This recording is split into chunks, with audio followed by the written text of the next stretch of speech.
Wait. Before we start, just want to make sure we're clear here. While this podcast talks about sobriety, mental health, and addiction, it is not meant to replace professional medical advice. Welcome to Sisters in Sobriety. I'm Kathleen. And I'm Sonia. And we're ex-sisters-in-law, brought together in marriage and bonded through our sobriety journey. Join us as we talk sobriety, addiction, and everything in between. You're in for quite a ride. And our Substack is buzzing with amazing content, from creative mocktail recipes to insightful courses and reflective exercises. There is something for everyone. Don't miss out. It's a great way to add some extra joy and depth to your journey. Check it out. Welcome back to Sisters in Sobriety. Today we are honored to have Hadley Sorenson join us. She is a writer, a speaker, a sobriety advocate who is helping women redefine their relationship with alcohol in an empowering and stigma-free way. Hadley's journey to sobriety wasn't about hitting rock bottom. It was about recognizing that alcohol was no longer serving her, even when everything on the outside looked perfect. She challenges the outdated belief that you have to label yourself as an alcoholic to quit drinking, offering a fresh perspective for women who want to reclaim their clarity, confidence, and joy without waiting for things to fall apart. She is the author of The Dirty Truth on Social Drinking, where she takes a critical look at social drinking culture, particularly mommy wine culture, which normalizes alcohol as a coping mechanism for women. And she speaks candidly about the hidden ways alcohol can undermine our well-being, even when it's socially accepted. Welcome, Hadley. Thank you so much for having me. Thanks for that introduction. That was great. I was like, oh, I should take notes. We love a good introduction. Yeah. So can you tell us a little bit about your personal turning point in deciding to stop drinking? Yeah, absolutely. I was someone who always drank socially, right? What we think of as social drinking. And we put that label on it and we think, well, I'm a social drinker, so I can't possibly have a problem. Started back like so many of us did in high school, drinking sort of to fit in. I went to a big college with a really intense binge drinking culture. And that was how I learned to drink overboard, to excess, not every day, but when you did, it was sort of extreme and that was celebrated. And so then I went right from college, pretty quickly transitioned into the mommy wine culture, where again, we thought what we were doing was fine because now we were wearing nice clothes and we were sipping fancy wine and we were, now we were sitting around the cul-de-sac with our neighbors while we had the baby monitor so we could listen for the kids. And from the outside, like you said, I looked like I had my act together. I was successful. I was driven. But I always felt like something about my relationship with alcohol was really off. It felt really toxic. It didn't feel good. But because, we think that there's only these two categories of people, right? Either you're a raging alcoholic or you're a normal drinker. And because I didn't fall into one bucket, I felt like I had to be in the other. So I just had to keep going. I had to figure it out. And I just never felt good about it. I had so much shame tied to my drinking, so much regret, so much angst. It was really taking a toll on my mental health. And this went on for decades. And finally, it was in 2021 when it started to build, and some little events had sort of been accumulating that were kind of nudging me closer to kind of my end point. And I woke up one morning in the summer of 2021 with a hangover, and I decided it needed to be my last hangover. I was really sick and tired of feeling sick and tired and acting like I was somehow powerless, like it was inevitable, like I couldn't do anything about it. And I decided I was going to do something about it. And so that was indeed my last hangover 3.5 years ago. And I have not looked back. It wasn't always easy, but I stood very firm in my conviction that that was it for me. Something felt different, something fundamental sort of shifted in me. And I knew that that was the end. And, I had taken lots of other breaks over the years, lots of other, a month here, a few weeks there, but they were always driven by those moments where you wake up and you think, "Oh, I'm never drinking again," right? Because it was that Mhm. horrible hangover. But those breaks were always breaks. I knew that my goal was to go back to drinking. I was just trying to reset myself, um, so that I could be like a normal moderate drinker. Yeah. And that clearly never worked. So this time in 2021, it just felt everything about it felt different. I knew that this was it for me. So that's what, ultimately led me here to this point. And if you had told 4 years ago, Hadley, that she'd be speaking about sobriety on podcasts and written a book, I mean, she would never have believed you. Oh, I hear that. So this is something I wish I knew like 10 years ago, which is what are those little red flags that made you think probably over the year or two before you quit drinking, like something is off? What were those red flags? Yeah, wow. Well, let's just say that I was a master at ignoring red flags. I mean, I started paying attention to them probably in the 2 years leading up to when I quit, but they had been there. Let's be clear. Mhm. They had been flying in the wind for decades. The first was that I was a blackout drinker. Nothing Mhm. about that is normal. Nothing about it is normal. That in and of itself should be a huge red flag. But I ignored it for so long. Another red flag was that I constantly felt ashamed. I had so much shame that I stuffed really deep down inside, where shame Mhm. loves to live, Yeah. about my drinking. Another red flag was the fact that I was always trying to make a change and I couldn't. I was always making these promises to myself, like, "Oh, Monday is a fresh start. I'm going to drink less," or "I'm not going to black out anymore." The fact that I was always grappling with the idea of moderation, but could never get there. I could never Mhm. make a shift. I mean, all of these things are red flags. Some of them for gray area drinking, some of them for, beyond. I just was an expert at burying my head in the sand and ignoring it. The fact that my mental health was suffering, that was one of the things in the 2 years leading up to when I quit. That was the red flag that I really started to pay attention to that I'd been ignoring for so long. Hey, these depressive episodes that happen after a Mhm. hangover, they're very directly tied to your drinking. So that was one of the big things that I started noticing, paying more attention to, and acknowledging instead of hiding from it. Those are just a few. Yeah. What Yeah, I relate to some of those for sure. I really do, those small red flags. What does rock bottom really mean? And why do you think it's a myth that you have to hit it to quit? Well, I think the myth is that it is really tied to what we think of as, like, that stereotypical rock Mhm. bottom, right? Mhm. Whether it's, like, someone stumbling around with a brown paper bag on a park bench, or you're, like, drinking in the morning and you're getting DUIs and your kids are getting taken away, like, all of these dramatic external consequences that we sort of associate with problematic drinking. I think the myth is, you don't need to wait for it to get that bad. Mhm. Maybe we all have a rock bottom and it's just wherever we decide that we're done.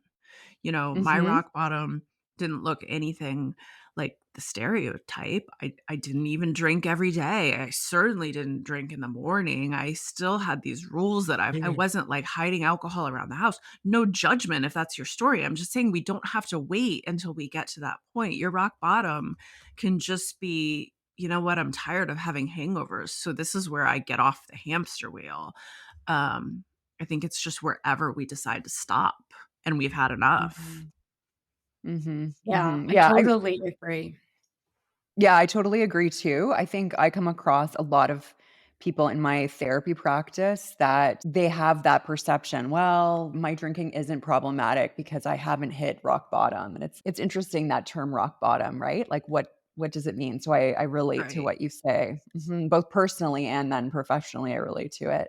I was just gonna say there's, like, different versions of this metaphor, Mhm. but it's like if you were cooking and your pan caught on fire, you would put the lid over the pan or you would put it in the sink and you would put that fire out. You wouldn't throw up your hands and say, "Oh my gosh, well, the house is on fire now," and just wait for it to spread to the Right. curtains and take the whole that house down. You don't if something feels problematic, address it. Don't wait for the whole house to burn down. Yeah, I think that's a really good metaphor, like, you wouldn't have that fire in the pan and be like, "Well, I can't do anything about it until the whole Right. house burns down," right? That Like, this is it. It's yeah. yeah, I think yeah. what's interesting is I've been writing a little bit and I was writing about one of my worst drinking events. I call it drunk porn, kind of like the really bad stuff. And so it happened like a year before I quit, right? The day I quit, yeah, I had a bad hangover, but I think the shame over those bigger events, I remember drinking the next night after like I mean it wasn't that dramatic. I mean, I just woke up on the bathroom floor and had vomited and wasn't sure if it was like blood or red wine, but I drank that next night, right? And so it shocks me still that, yeah, I think I was so ashamed that it took another year of hangovers to quit. Mhm, And so was that the rock bottom? I don't know. mhm. Yeah. Yeah, that's interesting. I had sort of a similar experience. It was a surprise party I threw for my husband in 2019. So, 2 years before I quit. That was kind of the first wake up call that Yeah. nudged me closer. And that was an extreme one. It was really bad. And then the hangover that prompted me to call it quits was nothing to write home about. It Yeah. was just a little day drinking that left me with a Yep. sour stomach and the chills. Yeah. Mhm. Hadley, how do you think we untangle drinking from our identity when it's so embedded in our social lives? That is such a good question, and that's one that was tough for me because I had really made my love of wine like a pillar of my Yeah. identity, Yeah. and I was on social media as a health and fitness coach spreading all of the tacky, icky wine culture stuff. Like my whole shtick was I was this wine loving mom of boys. Like you could have balance. You could be fit and healthy and still love your wine. And Mhm. here's how I balance it all. Uh and so when I quit, it was like, who who am I if I take out that wine stuff? And honestly, I have to say, I realized really quickly that it had all been BS, that wasn't really who I Mhm. was. But it was a combination of things. One, it was doing a lot of self-care and really Mhm. aggressively taking care of myself during those like first 6 months as I figured all of this out. It was kind of, and I know, people don't like to hear this, but I was trying to figure out what I wanted my social life to look like, and all of my friends still drank. They were very supportive, but they all still drank. So I pulled away a little bit. I know people Yeah. feel like it's going to be the end of their social life, uh, and it absolutely wasn't. But I like turned down invites to a few things. I stayed in a lot. I was just kind of like focused on myself, and that was what I needed at the time. Even though like it's scary to say no and to stop going out and to do things because we think, oh, this is it. This is the end. I'm going to be a hermit. I'm going to lose all my friends. Mhm. Um, that's that's not the case. So it was self-care. It was kind of redefining what I wanted to my social life to look like. It was then I was kind of aggressive about planning things with my friends that didn't revolve around alcohol Yeah. so we Uh-huh. could do things that, and they were so open to it. So, I don't go out at night much anymore, but I meet friends for coffee every week. We go for walks. Mhm. I have tons of friends that I meet and we go for walks, or we play pickleball, or we go to coffee, we go to lunch. Um and our relationships feel, like, deeper and more fulfilling, and if everybody's going out for wine on Saturday night and I choose not to go, I don't really feel like Yeah. I'm missing anything. So, Right. it was a process of that, of the self-care, of really kind of looking inward and for me, it was learning to appreciate myself as the introvert that I am instead of continuing to use alcohol to force myself to be an extrovert and do things I don't really Yeah. enjoy doing. Mhm. But I slowly started to, you know, untangle that thread of, like, my wine loving persona and realized that I hadn't needed that all along. Mhm. But it takes time, it takes work. It's not an overnight kind of thing. But really, I can tell anyone that for sure your drinking is, like, the least interesting thing Mhm. about you. So even when we think that that's an important part of who we are, I promise it's not. And so, Yeah. Hadley, I think some of us go from identifying as like fun, like wine girl, to then really getting deep into sobriety and really taking on this. I identify as an alcoholic, but you don't necessarily go for that label. Can you tell me just a little bit about how you navigate that? Yeah, I mean, nothing about that label resonated with me or Mhm. worked for me. And I think for people that it does, and that is an important part of their journey, identifying as an alcoholic and all of the things that go along with that, I think that's awesome. My only point is there are no rules to this. We get to Mhm. do this in whatever way feels right to me. I don't Mhm. have to call myself an alcoholic for my journey to be valid. I don't just nothing about that label feels right for me. So I don't use it. And Mhm. I don't think that I have to. I do think being sober can be a big part of our identity, and Mhm. that's fine, but again, you get to make the own rules. I would say for me, I think people think that I, like, live and breathe sobriety and it's this huge part of my Mhm. life. Well, it just happens to be the part that I talk about publicly on Instagram in my book, day to day. Mhm.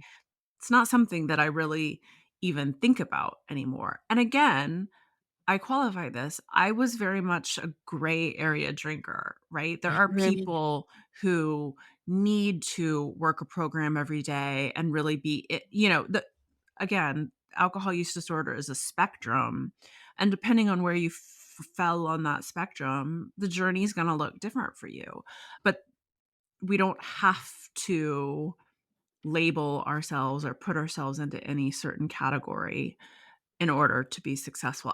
People trolls on Instagram all the time will tell me that I am never gonna this is never gonna stick because I don't go to AA or because I don't call myself an alcoholic or whatever. I have no problem with any of those Yeah. labels, programs. Yeah. It's whatever works for you. Mhm. Yeah, we I think we would I don't wanna speak for you, Sonia, but I think we would share the same sentiment, like, we have nothing against 12-step programs at all, Mhm. like, not Yeah. at all. However, neither of us that's not how we got sober. So, But I we know that agree though with Hadley that when you are not in 12 step and you are talking about sobriety publicly, there is definitely the yes. potential for backlash from Yeah. people that think that that's the only way to get sober. And for some people, it is. Mhm. Yeah. Well, and I think for so long, it was the only path to sobriety that anyone knew or Yes. had anyone had ever Yes. heard of, right? And, you know, and that being said, AA, 12-step programs, all of that, they get plenty of publicity, right? Or Yeah. publicity is probably not the right word, but I think it's important that more of us are talking about the other paths so more people know that that exists because I think that whole idea turns a lot of people off or keeps them stuck. It did for me for a long time because I thought, well, you only quit drinking if you hit that stereotypical rock bottom and the only way to do it is to call yourself an alcoholic and go to AA. And that didn't Mhm. feel right to me at all. I was like, I might only drink once a week. Like, this doesn't make sense. I'm not an alcoholic. So that, held me off for a long time from making a change because that was all I knew. That was all I'd heard of. Yeah. Yeah, that makes sense. And what do you think, Hadley, was the biggest unexpected benefit of going alcohol free? Uh, it's hard to pick. I would say it would be sort of the peace that comes along with it. It's just the sense of, I don't know how to describe it. If you were someone who drank like, we did, there's this all constant sense of chaos Mhm. and upheaval and unpredictability. Every night I would go out, you never knew which version of Hadley was going to end the night. And then how was I going to feel for the next day, for the next week? And then the shame and the regret and wondering what I said and what I did. And it was just this constant like churning.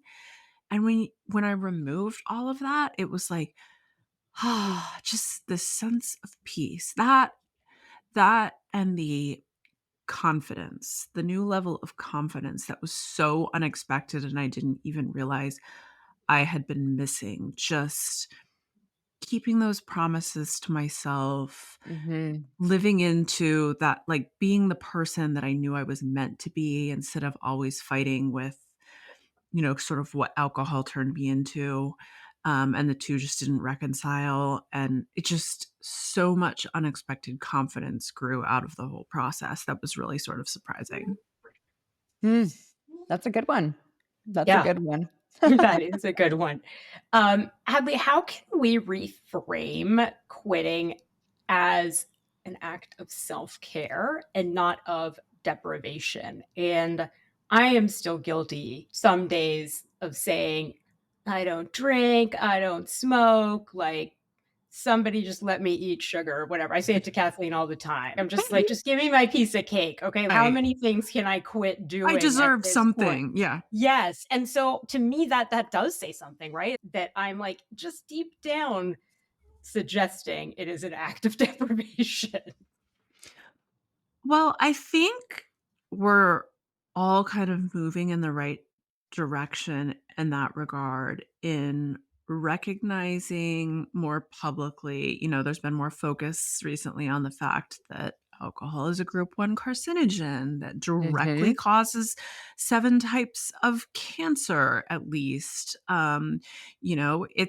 It's a toxin. It's poison. It has this effect on our mental health. It has this effect on our gut. For women in middle age, the effect on our hormones and all of this. I think these consequences are becoming more well known, and it's starting to crowd out the narrative of, oh, a glass of red wine a day is good for your heart and it's got, antioxidants and resveratrol and all. It's good for Mhm, us. I think the narrative is starting to shift, and that's an important step in the right direction, and people understanding that, oh, maybe this isn't great for me. But I think honestly, it's the conversations like this that we're all having that are going to help get us there, where people are explaining that it's not an act of deprivation. I was guilty too. I thought, like, when even that morning when I made this decision, I thought, like, I am making this huge sacrifice. mhm, Like, this, I have to do it. I'm at the point where I know I have to do it, but this is going to be awful, right? Mhm. mhm,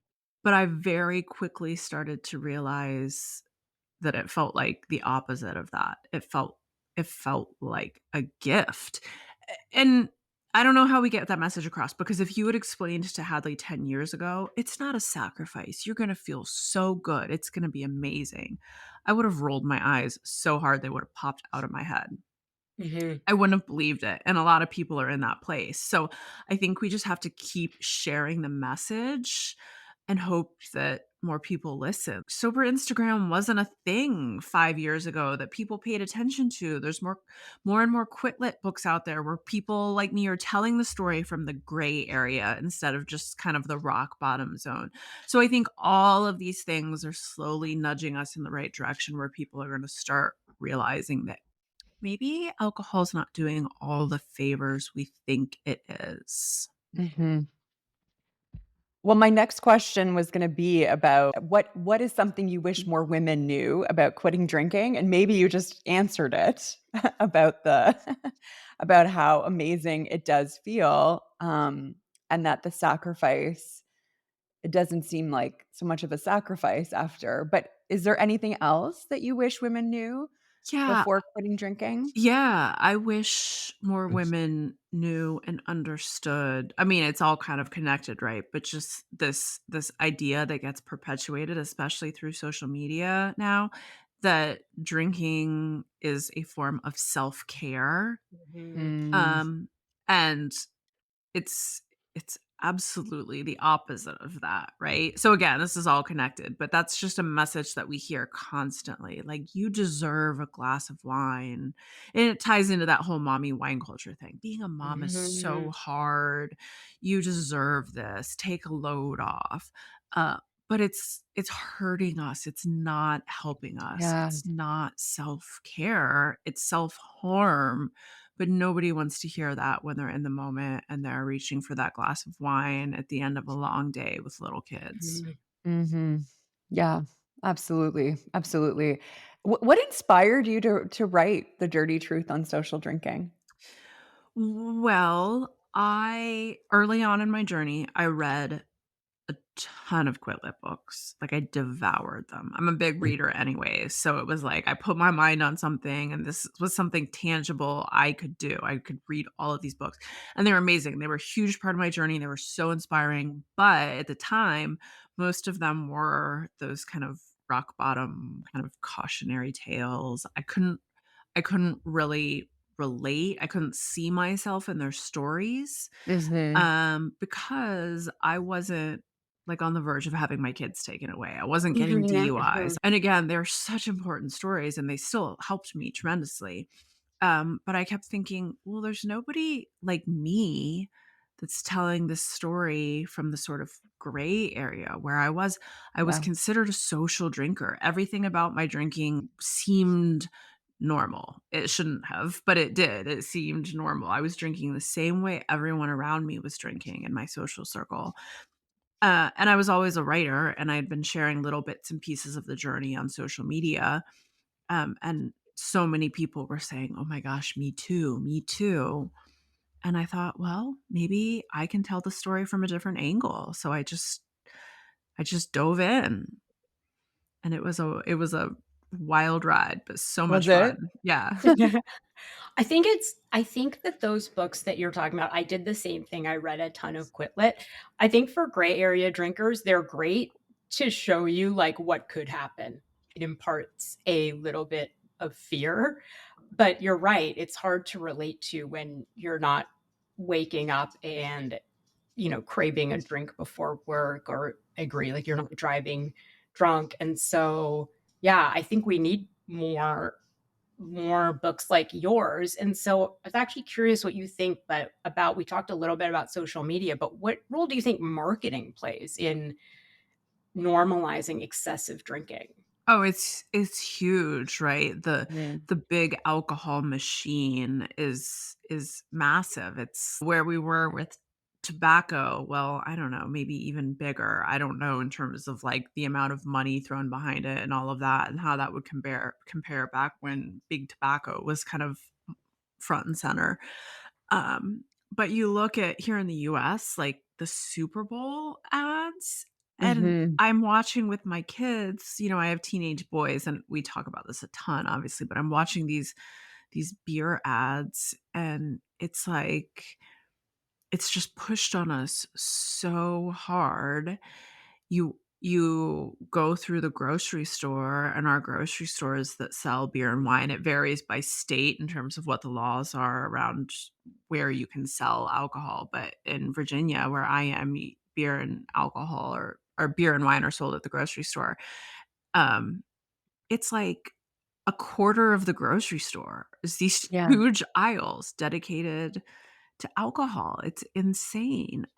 So it's hard to think, "Oh, maybe this isn't great for us. Maybe this isn't normal. Maybe," because it's just shoved down our throat from all Mhm. angles.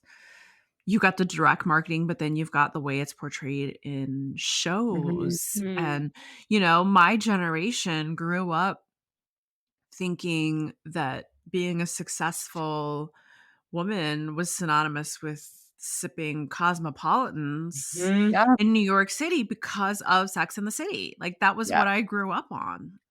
And I drink Cosmos because of it, Oh my god, yeah. it has a huge impact. Have you have you noticed differences in how men and women experience social drinking? Yeah, I pay attention to this more now than I ever did just because my husband does still drink. He's Mhm. what I call a moderation unicorn. Like, he can take it Mhm. or leave it. But, we talk about mommy wine culture, but there's also this like beer dad culture Right. Mhm. Yeah. too. That's um it's different. It's like they took that and they pinkified it for women. Um and went all in on it. But this like daddy needs a beer, and I bought my husband a t-shirt back in the day that when I still drank, that was like beer loading, and it was like a the computer bar, and he would wear it to like the kids soccer games and stuff, and it's like it makes me cringe now. um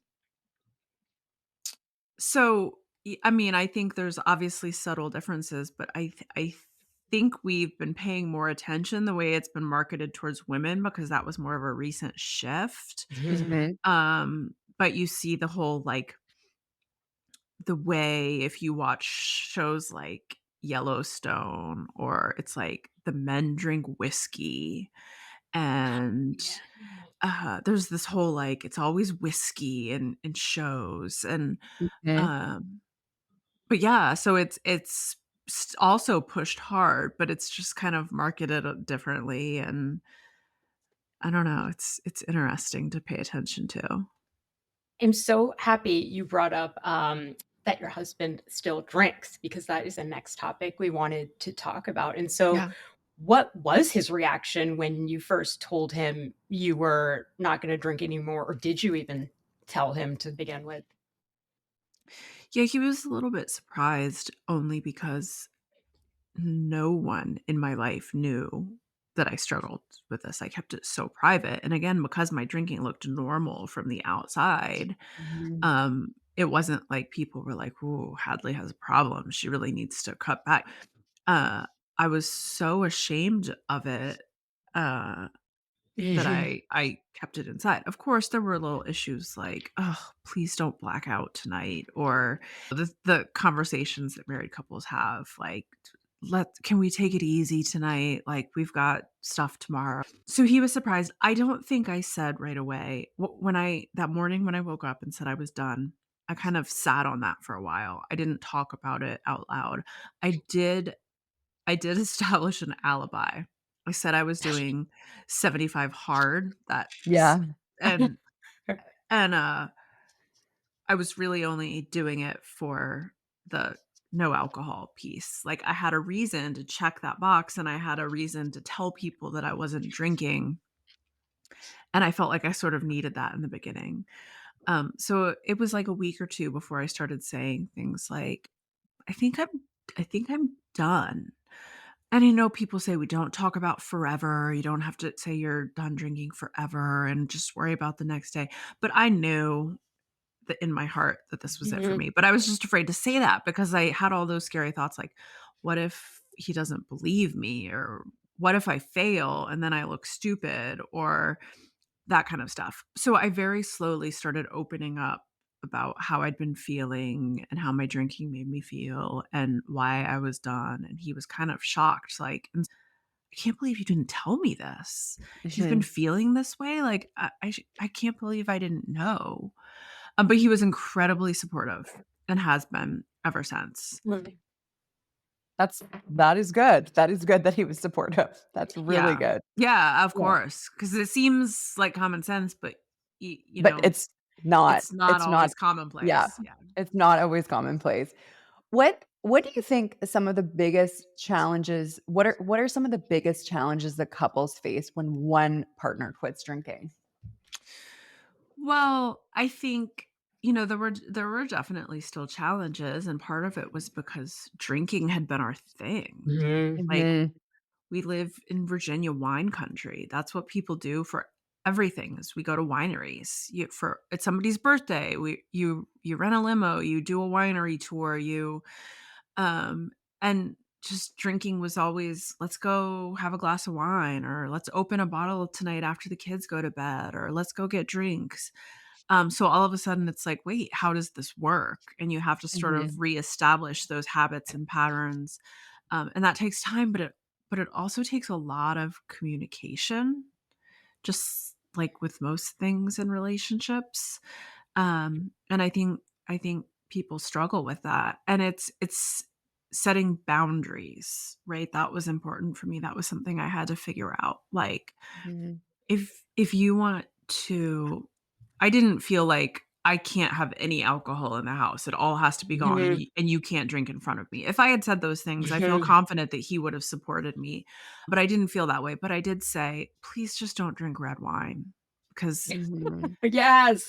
that was, like, my thing, and I was like, That'll be hard for me if you, like, open a bottle of red and are sipping while we're, like, having dinner or watching a movie. You wanna have bourbon, I don't care." Yep. And then it was things like, "Okay, if we have date night, can you not, like, have 3 cocktails and be, like, buzzed and Mhm. annoying? Because that's not gonna resonate with me anymore," and then you're Yeah. not really, like, connecting. So you sort of figure those boundaries out as you go. Like, I really don't wanna have to, um buy you alcohol. Can you buy your own alcohol? Yeah. But then over time, it was like, okay, well, I'm at Costco and you need a case of beer for the lake house. Like, this is silly. Like, I'm not going to make you come back for it. I'll just buy. So again, those things like Yeah. shift over time, but you have to talk about it and you have to, um, you have to figure it out as you go, and you have to be willing to communicate. I remember one time after we were hanging out with all our neighbors outside one evening, um, and the next morning, the big tumbler he uses for his bourbon and Coke was sitting in the sink, and I was like, "Oh, no, you gotta take care of that. Mhm. I can't smell that. Like, just no, Mhm. don't please Mhm. don't leave that for me." So it's things like that you kinda figure out as you go. But I think it's different because depending on, again, what your relationship with alcohol was like, you might be someone that's like, "I can't have any alcohol in the house. Yeah. Mhm. I can't be around people that are drinking. I can't go to a bar. I can't," and all of that is fine, and it might change with time or it might not, but you have to talk about those boundaries. Yeah. How have his drinking patterns changed, do you think, since you quit, or have they?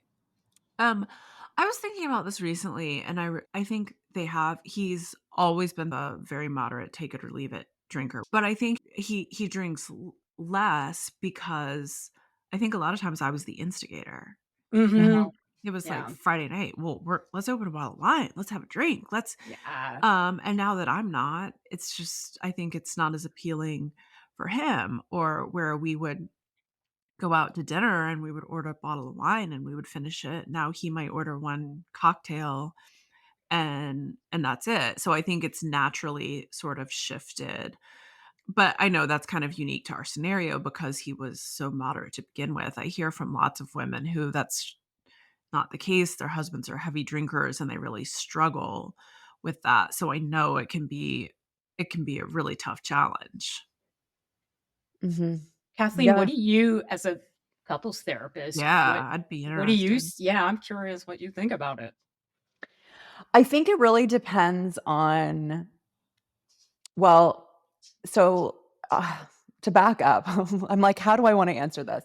I view like, if someone has problematic drinking in the relationship, I actually view it like there's a third person in the relationship.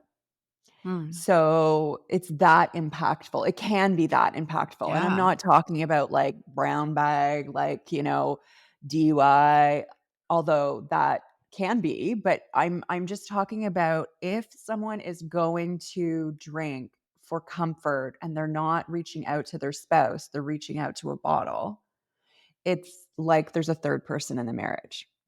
So, it really depends on It really depends on the level of drinking, the what's behind the drinking. So my partner, he is able to moderate, but he now drinks very little because of his own journey. But it was problematic. For example, he used to have like wine out, and I just didn't Mhm. like it because it wasn't that I wanted to drink. It was more it didn't embody my values. And so I'm Mhm. often talking to clients about, okay, as a couple, do you have shared values? Mhm. And if one person is out on benders every other week, and then one person is like, I really want to take care of my body, I really don't want to have this relationship with alcohol anymore, those are very different values. Yeah. So that's when it Yeah, can no. become, well, that's, it can become problematic in that way. And then I see couples where they both drink and and basically they drink to excess, both of them, and that Mhm, just mhm. perpetuates it again and again and again. Yeah, I'll say I don't know if anyone else watched Muslim Matchmaker, on No, Hulu, can't no, I No. did not. but a major issue, right, is whether they Yeah. drink or they don't, and so, Oh. of course, being the overthinker I am, I asked my boyfriend, who hasn't had a drink since January 1st, by the way, and I said, "Would you date someone who is a heavy drinker?" And he was like, "Well, define heavy." And I was like, "I don't know, 2 glasses of wine every night." And he's like, "I don't know, is that big a deal?" And I guess he's right. Is it? I guess it depends, right? What you're using it for. But I what I said back to him was, to me, it's a values slash lifestyle Yeah. issue, that if you're coming home and having 2 glasses of wine, I feel like there's some disconnect between who we are as Yeah. people. Why do you need that? What job are you Mhm. looking to it to do for Yeah. you? Mhm. Mhm. Yeah, exactly. And I think, when I met my partner 5 years ago, he was a much heavier drinker than he is now. He definitely would come home, crack open the bottle of wine. His, like, wine glass was filled up to the top, and that's how he relaxed, and he does not do that anymore. He drinks non-alcoholic beer when he's socializing because he, like, wants to still go out with the guys and do that sort of thing. Yeah. But and now he has occasionally a glass of wine purely for enjoyment, and it's not filled up to the brim Hmm. because he just feels so much better Yeah. physically. He's like, "Why would I go back to it when I just feel so much better?" And that sort of leads me into the next section that we're gonna talk about, which is the physical benefits. So, as a lifelong runner, Hadley, how has sobriety impacted your physical performance? So much. I noticed a Mm. difference in my running almost right away Wow. because when you're pushing through 10-mile runs on Saturday morning with a hangover and you're Ugh. dehydrated, like, it's awful. So as an endurance runner, we're literally used to pushing our bodies to the extreme, and you have this sort of mentality, I can get through anything. And that would include being dehydrated on a long run because it's on the Mhm. calendar, so you gotta do it, but you feel miserable, and I certainly wasn't doing my body any favors. I Yeah. wasn't, improving my performance. I was surviving those runs, and then my body was, like, fighting to recover, not just from the run, but from the hangover, and so I was really, like, shooting myself in the foot as I went. So I noticed a difference right away in that you feel better running when you're, 1, getting quality sleep, which happens after you quit drinking Mhm. because Mhm. sleep is a huge part of your fitness performance. So it was just everything was feeding into it. So I just felt over time, you start to notice the benefits compounding. Like, I noticed little things right away, like oh, well, this long weekend run is a lot better when I haven't been drinking all week and I'm fighting those cumulative hangovers. But then over time, it was just starting to feel more healthy in general. Just everything starts to feel better. I also kind of overlaying this, I had a bunch of health issues that I had sort of ignored because honestly, it was Mm, hard to tease out the symptoms when I was hungover every weekend. I had some major gut issues and thyroid really? problems that were flaring and were probably exacerbated by the drinking. And once I quit drinking, they all kind of rose to the surface and I was able to address them. And so that took, I mean, it was like a year of working with a special doctor to figure out the gut issues and all of that. So I was sort of in this place where I was like fluctuating. Like I felt better, but I was also kinda sick, and so I was trying to figure that out, and I knew that I w I wouldn't have been able to address the health stuff if I was still drinking. I wouldn't have been able to figure out what was going on, and so that in and of itself was a big benefit because I was finally able to really feel better. But it wasn't a quick process. And everybody's always like, "Oh, did you lose a bunch of weight? Did you?" I was like, no, actually, I gained 30 pounds because I had thyroid stuff and gut stuff and all of this that I was Mm, figuring yeah. out. But it was kind of a long process. But yeah, I feel so much stronger as a runner. I feel as someone who as a fitness coach and a runner talked this big game about being healthy and self-care and all of this stuff for so long while also drinking and feeling like crap regularly. It was like, "Oh, this is what feeling healthy really this is what it really feels like. This is what it's supposed to feel like." Yeah, I strongly encourage people to take even a break from drinking to see if it resolves some of their medical issues. It was the same with me. I had asthma and really severe food allergies. And when I quit drinking, all of a sudden, I don't think I've used my inhaler in maybe a couple of years. And yeah, my food allergies are really easy to The deal with now. inflammation, right? That must Yeah. Yeah. be yeah. It Mhm. must be the yeah, because my esophagus was inflamed, and if you think about it, I was, like, pouring poison Yeah, down my yeah. esophagus, and I kept going to get these endoscopies, and, uh, it's amazing that you'll convince yourself of that Right. these things aren't related, and drinking is one cause of esophageal cancer and Yes, it certainly of, is. like, Yeah. oral cancers, and so, and then there was a period in there where I was drinking and smoking cigarettes in like my 20s, where was when it actually got really exacerbated. And so, yeah. But Hadley, so did you really lean into exercise then as a coping mechanism as you were reducing alcohol? And how do you talk to your clients too about that?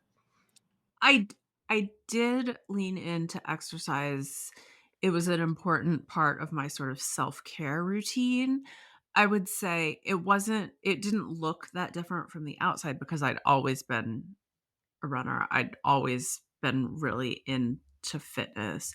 The difference was I felt a shift because instead of running and working out to sort of punish my body and sweat out the wine and to Yeah. make up for the calories and all of this, it was like all of that was suddenly off the table. Now I could just run and exercise because I loved it and because Mhm. I was like honoring my body. I was taking care of it. I wasn't punishing it anymore. So that shift felt really important. The one other thing I did sort of add in when I quit drinking was a lot of walking outside. So in addition to running, I because I don't run every day. And so on the days that I don't run, I realized that I was hardly getting any steps in because Mhm. I would lift weights for an hour or something in the morning and then I was just sitting behind my desk all day. And so I found that walking outside was like therapy for me. I just felt like all of a sudden in sobriety, like I connected with nature more. I wanted to be outside. I wanted to go hiking. I needed sunshine. Like I craved it. So that's something that stuck and I walk a ton now. And in this weather, it like kills me. I'll still walk on the treadmill on days that I don't run, but I'm like, oh, I need to be outside, even if it's cold. It just something Yeah. about the fresh air is really healing. Kathleen. Walking pad. Oh, I I just know. I just got a walking pad, Oh, did you? and I love it because it was the same way that I noticed that I wasn't closing the activity rings necessarily on my watch on days when I didn't do cardio. And so the walking pad it's so fun because you can move it around unlike a treadmill. So Yeah, you can just like roll it to anywhere in your house. And that's like you could even like awesome. yeah, so like on a nice day, you could roll it onto your deck if you don't feel like going for a walk. And it's just like there. So I am going to recommend a walking pad. I know. Sonia's been telling me about this, but I feel like because I see clients all day long, I just what am I gonna do with this I'll be like, You'll be "So tell like, me about It's how you feel." "Don't mind me, I'll just be walking." Well, I then you have to add in the weighted vest Oh my gosh. because now there's all of these studies that show that for women approaching midlife, the weighted vest actually helps you maintain muscle mass and bone density. All of these big menopause doctors are talking about it. So I got one for Christmas and it's awesome. Okay, I have ankle weights. I have these cute pink ankle weights, but you're okay, weighted vest is the new thing. I'm always Yeah. like 3 steps It's behind. Like I always would something, right? I mean, at the very least, it increases your, like, caloric burn, you're working harder. yeah. Um, I was at Kathleen's house on Friday and I was like so proud of myself that I'm reducing my dairy. And I was like, guess what? I'm drinking oat milk. And she's like, literally the worst one you could drink. She's like the highest like glycemic and I was like, I was so happy that I had cut out like this piece of dairy from my life. And she was just like shaking her head. And then I went out to lunch with my friend and I was like, guess what? I've been drinking oat milk. And she was just like, it's hard to keep No. up with all it's the hard to rules, keep up. right? Yeah, you should have seen the look on her face with the oat milk. That's funny, that makes me laugh. How do you think that someone could integrate fitness more into their journey towards sobriety? I think that movement helps Mhm. 100%. I mean, that's just a fact. Moving your body helps with lots of things, but a lot of the issues that we turn to alcohol for, right? Like Mhm. stress and anxiety and all of these things, exercise is going to help with, right? It boosts your mood, it improves your mental health. So honestly, what I always say is like not everybody is interested in quitting drinking and running their first marathon or like embracing CrossFit, or you don't have to do something extreme. Mhm. Just like we were saying, just start going for a walk. Start with a 10-minute stroll, but moving your body in some way is going to help. It's going to help when you are, it can only ever help, right? So Mhm. just add something, but using that as part of your self-care toolkit when you quit drinking is incredibly important because the benefits in terms of helping you sleep, helping with your mood and boosting those endorphins and all of that. I mean, the benefits are too long to even list. But Mhm, mhm. but again, people are like, "Well, I'm not gonna join a gym, or I'm not gonna" just go for a 10-minute walk. Just Yeah. start Mhm. somewhere. You don't have to do something dramatic. Yeah, it's so true. I found such a difference. I walk now, I have, like, a half-hour walk in the morning with my dog when it's not, like when there's not 6 feet of snow, but Yeah. generally I'm doing that, and then I try to walk at least 10 minutes after every meal, and I've really noticed such a difference in my mental health. It's awesome. Yeah. Yeah. So what is next for you, Hadley? Is there anything that you're working on, and how can our listeners get in touch with you? So I am working on my next book, and it's actually still in the alcohol space, but it's very different. It's a novel.